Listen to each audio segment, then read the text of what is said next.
Christ. My dear brothers and sisters, as we celebrate or remember the memory of Saint Clare, it comes to my experience when I visited her tomb in 2001. So when we go to Assisi from the train, we have to take a bus and then we go up. The moment you reach there, that you feel the presence of God in the entire hill. Totally here. So my student was with me. He was doing his doctorate in moral theology in Rome. So he took me around, and then when we went there, we felt there is something is different.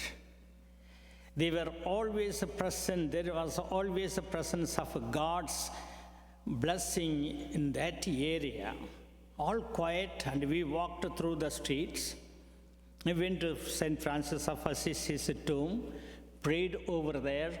From there we came to St. Clare, and it was already time to close.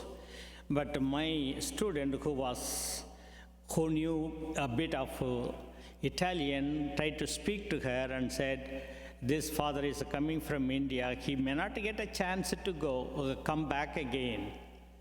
And she said, okay, father. So went around and he came back with respect. But looking at her life, it was in 1253 she died. That is about 800 years before I was born. That means, what is her entire life was totally sacrificed. A rich woman, entire wealth she was giving to the poor. She loved the poor as Francis of Assisi had done. And that is what any rich people, we are fond of keeping that riches for ourselves, but we do not want to share with the poor. But here is an example that how she lived the holy life by sharing her might with the poor people. That is one side. But today in the gospel reading, Jesus knows that we have to obey as long as he was a human being, he has to obey the human law. And Jesus also is asking Peter, who pay the tax? It is the foreigners. And we are subjects are exempt.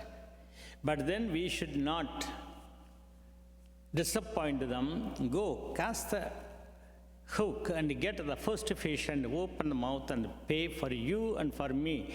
He was obedient to the civil law, the civil duty. And that is what makes a difference between God, between Jesus and us. And of course, in this country, we have to pay our tax, income tax. It is not only income tax, but also state tax. And after paying the income tax, what we have got, then we have to pay the state's tax or national tax or whatever the tax that is we are. It is not different from those days. Those days they were attracting lot of taxes.